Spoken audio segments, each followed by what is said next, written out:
Hello मेरे प्यारे साथियों, कैसे हैं आप सभी। आई होप आप सभी स्वस्थ होंगे, मस्त होंगे और अपनी तैयारी में व्यस्त होंगे। ठीक है, आई होप आप सभी की तैयारी जो है काफ़ी अच्छे तरीके से चल रही होगी। तो आज के इस वीडियो में जो है मैं आप लोगों को बताने वाला हूं समास के बारे में, जो कि हिंदी ग्रामर का काफ़ी महत्वपूर्ण टॉपिक है। जिस भी एग्ज़ाम में अगर हिंदी ग्रामर से क्वेश्चन बनता है तो समास से क्वेश्चन ना बनाए, ऐसा कभी पॉसिबल नहीं है। तो ठीक है, समास से जो है हिंदी ग्रामर से जब भी क्वेश्चन पूछा जाएगा तो समास से सबसे ज़्यादा क्वेश्चन रहेगा। ठीक है ना। तो आज के इस वीडियो में हम लोग समास के बारे में कंप्लीट जानकारी प्राप्त करने वाले हैं और ये वीडियो देख लेने के बाद आप लोगों को जो है समास के नाम के चीज़ में कोई भी डॉट नहीं रहने वाला। ठीक है ना, जीवन भर के लिए समझिए समास से छुटकारा मिल जाएगा। ठीक है, तो देखिए पहले हम लोग जानेंगे समास किसे कहते हैं। तो याद रखिएगा, जो दो या दो से अधिक पदों के मेल से बने पद को समास कहते हैं। जब ये दो या दो से अधिक पद के मिलने से जो कोई एक पद बनता है ना, उसी को हम लोग बोलते हैं समास। जैसे उदाहरण के तौर पे देख सकते हैं राजपुरुष। तो राजपुरुष एक शब्द है, इसमें दो शब्द के मिलके बना है, एक राज और दूसरा पुरुष, या इसको राजा भी हम कह सकते हैं।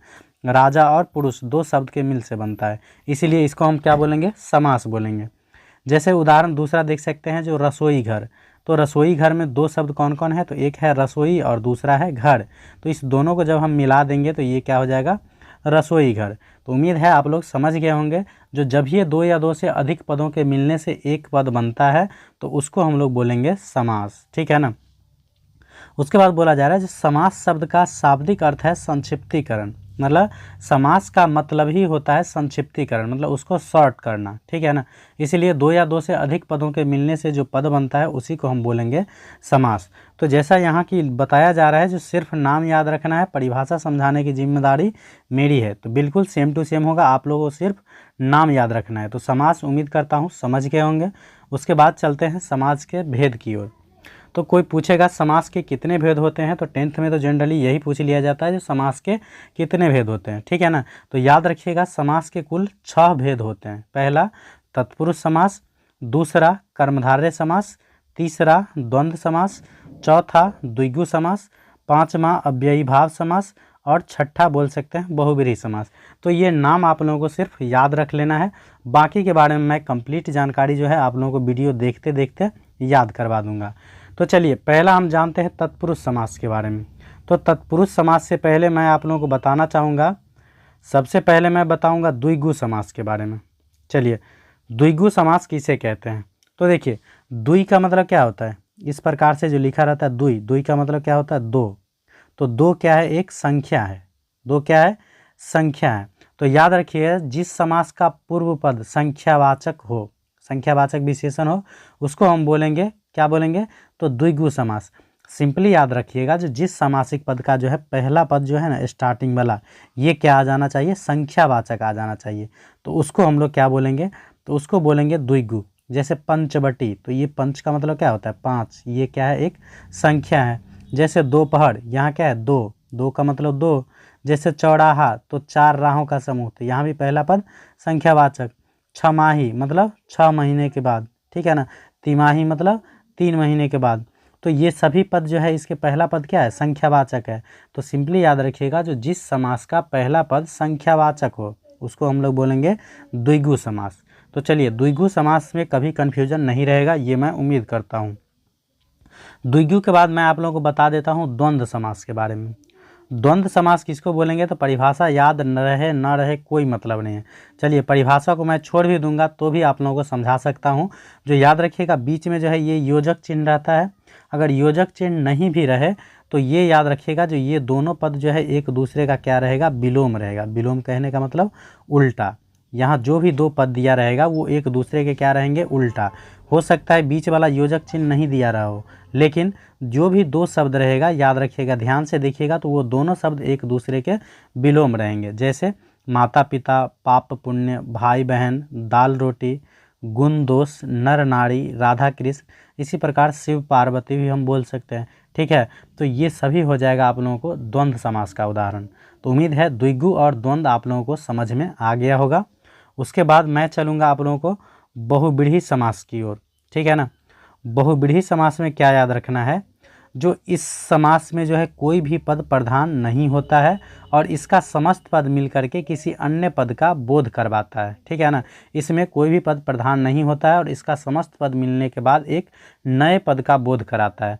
जैसे बोलेंगे चंद्रशेखर, क्या है, चंद्रशेखर। इसका अगर विग्रह कीजिएगा, समास विग्रह, तो ये होता है चंद्र है शेखर पर जिसके, अर्थात जिसके शिखर पर चंद्रमा है, अर्थात हम कह सकते हैं ये क्या हो जाएंगे, तो ये हो जाएंगे शिव जी। तो यहाँ देख सकते हैं इसका समस्त पद मिलकर के एक नए पद का बोध करा रहा है, इसलिए हम इस प्रकार के समास को बोलेंगे बहुव्रीहि समास। जैसे चतुरानन, चतुरानन का मतलब होता है चार है आनंद जिसके, चार आनंद अर्थात जिसके चार मुख है, तो हम बोल सकते हैं ये हो जाएंगे ब्रह्मा जी, ठीक है ना। जैसे बोलेंगे वीणा पानी, तो देखिए इस प्रकार का जो पानी होता है इसका मतलब होता है ग्रहण करना, ठीक है। और ये जो पानी लिखा जाता है इसका मतलब होता है पानी जो हम लोग पीते हैं, ठीक है। तो बीना पानी मतलब अर्थात बीना है पानी में जिसके, अर्थात जिन्होंने बीना ग्रहण किए हुए हैं, अर्थात क्या हो जाएगा, सरस्वती जी। तो इसका भी समस्त पद मिलकर के क्या कर रहा है, एक नए पद का बोध करा रहा है, इसीलिए हम इसको क्या बोलेंगे, तो इसको हम बोलेंगे बहुव्रीहि समास। तो उम्मीद है आप लोगों को द्विगु समझ में आ गया होगा, द्वंद्व समझ में आ गया होगा और बहुव्रीहि समझ में आ गया होगा, ठीक है। इसके बाद चलेंगे हम लोग अव्ययी भाव समास की ओर। तो देखिए अव्ययी भाव समास किसे कहते हैं, तो याद रखिएगा इसमें पहला पद क्या होता है, अव्यय होता है और इसका समस्त पद जो है क्या करेगा, क्रिया विशेषण अव्यय होता है। मतलब ये समस्त पद जितना भी रहेगा ना, ये सभी एक क्रिया विशेषण की तरह काम आएगा। अगर ये परिभाषा आप लोगों को दिमाग में नहीं रहता है तो सिंपली याद रखिएगा प्रति सब किसी में लग जाए, या आ लग जाए, बे लग जाए, यथा लग जाए, तो ये सभी समझ लीजिएगा क्या हो जाएगा, अव्ययी भाव समास। तो सिंपली याद रखिएगा प्रतिदिन, प्रतिमास, यथासंभव, आजन्म, बेकाम, यथाशक्ति, यथासंभव, ये सभी क्या हो जाएगा, प्रतिदिन, प्रतिमास, प्रतिमाह, ठीक है ना, ये सभी क्या हो जाएगा, तो ये सभी हो जाएगा अव्ययी भाव समास। एक और उदाहरण याद रख लीजिएगा, धीरे धीरे, क्योंकि इसमें आप लोग कन्फ्यूज होइएगा। धीरे धीरे कौन सा समास है, तो याद रखिएगा धीरे धीरे जो है ये अव्ययी भाव समास का उदाहरण हो जाएगा। तो उम्मीद है चार समास आप लोगों को जो है क्लियर हो गया होगा। अव्ययी भाव समास में परिभाषा नहीं याद रखना, बस इस शब्द को याद रख लीजिएगा। इस प्रकार के जितना भी शब्द मिले आप लोगों को डायरेक्टली लगा दीजिएगा अव्ययी भाव समास में, ठीक है। उसके बाद बच जाता है तत्पुरुष और कर्मधारय, जिसमें बहुत सारे फ्रेंड्स को जो है कन्फ्यूजन रहता है, ठीक है ना। उसके बाद मैं आप लोगों को बताऊंगा तत्पुरुष समास के बारे में। तो तत्पुरुष समास के बारे में क्या याद रखना है आप लोगों को, बोला जा रहा है इस समास में दूसरा पद प्रधान होता है। तो ये तो आप लोगों को समझ में आएगा नहीं जो पहला पद प्रधान है या दूसरा पद प्रधान है, तो ये छोड़ के दूसरा बात याद रख लीजिएगा, जो यह कारक से जुड़ा समास होता है इसमें कारक चिन्ह का लोप हो जाता है। कारक से जुड़ा समास रहता है मतलब इसके बीच में जो है कारक चिन्ह का लोप हो गया रहता है, मतलब इस बीच से कारक चिन्ह को गायब कर दिया जाता है।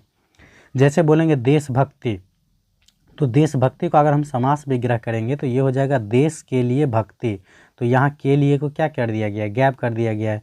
के लिए पता होगा आप लोगों को क्या होगा, कारक है।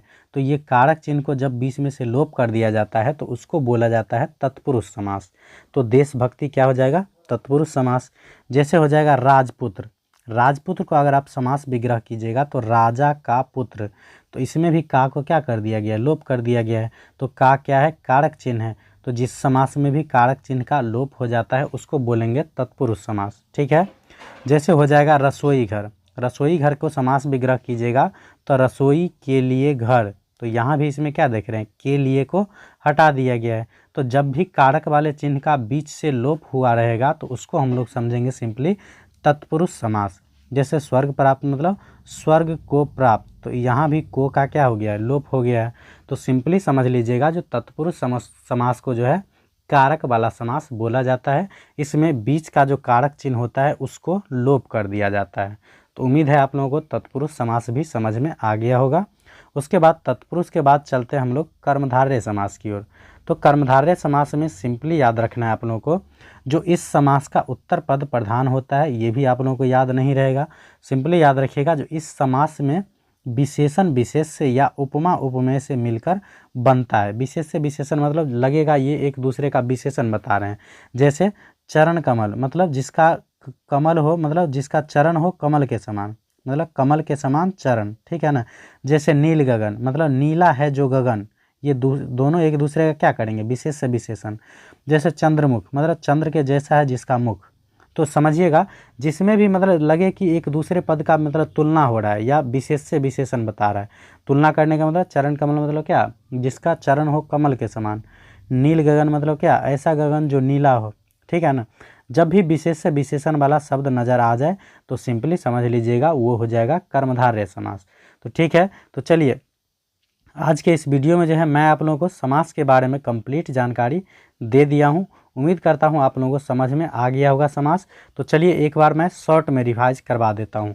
द्वंद्व समास में क्या बताया मैंने, जिसका दोनों पद प्रधान होता है और बीच में है योजक चिन्ह लगा रहता है। अब योजक चिन्ह से भी ज़्यादा जरूरी है जो एक दूसरे का जो पद रहता है, यहाँ जो दो पद रहता है वो एक दूसरे का विलोम रहता है। द्विगु समास में मैंने क्या बताया, जो जिसका पहला पद संख्यावाचक हो उसको समझ लीजिएगा द्विगु समास। अव्ययी भाव समास में मैंने बताया है जो यथाशक्ति, यथासंभव, प्रतिदिन, प्रतिमास, धीरे धीरे, ये सभी क्या है, तो अव्ययी भाव समास है। ऐसे कुछ शब्द को सिर्फ याद ही रख लीजिएगा। बहुव्रीहि में मैंने बताया है जो जिस समास का समस्त पद मिलकर के एक नए पद का बोध कराता है उसको बोलेंगे बहुव्रीहि। जैसे वीणा पानी, चक्र पानी हो गया, उसके बाद दशानन बोल सकते हैं, ये सभी क्या हो जाएगा, बहुव्रीहि। तत्पुरुष में क्या बताया है मैंने, जो तत्पुरुष को बोलते हैं कारक वाला समास। कारक का इसमें क्या होता है, लोप हुआ रहता है। जैसे रसोई घर बोल सकते हैं, उसके बाद बोल सकते हैं राजपुत्र बोल सकते हैं। कर्मधारय में क्या बताया मैंने, जो इसमें होता है एक दूसरे का विशेष से विशेषण रहता है। जैसे चरण कमल, उसके बाद नील गगन, उसके बाद महात्मा बोल सकते हैं, महान है जो आत्मा, ठीक है ना। ये सभी क्या हो जाएगा, कर्मधारय समास। तो उम्मीद है आप लोगों को समास के बारे में कंप्लीट जानकारी प्राप्त हो गया होगा। अगर वीडियो को अंत तक देख लिए हैं तो वीडियो को लाइक ज़रूर कर दीजिएगा। इसके नेक्स्ट वीडियो जो आएगा ये समास से रिलेटेड कंप्लीट ऑब्जेक्टिव का आएगा, तो इसको पहले आप लोग ध्यानपूर्वक देख लीजिए। उसके बाद ऑब्जेक्टिव वाला सेशन में मुझे बताइएगा जो क्या आप लोगों से क्वेश्चन बनता है या नहीं। अगर इतना ध्यानपूर्वक देख लेते हैं तो एक भी क्वेश्चन जो है समास से मिस नहीं होने वाला है, ये मेरा गारंटी है। चलिए मिलते हैं नेक्स्ट वीडियो में, तब तक के लिए बाय।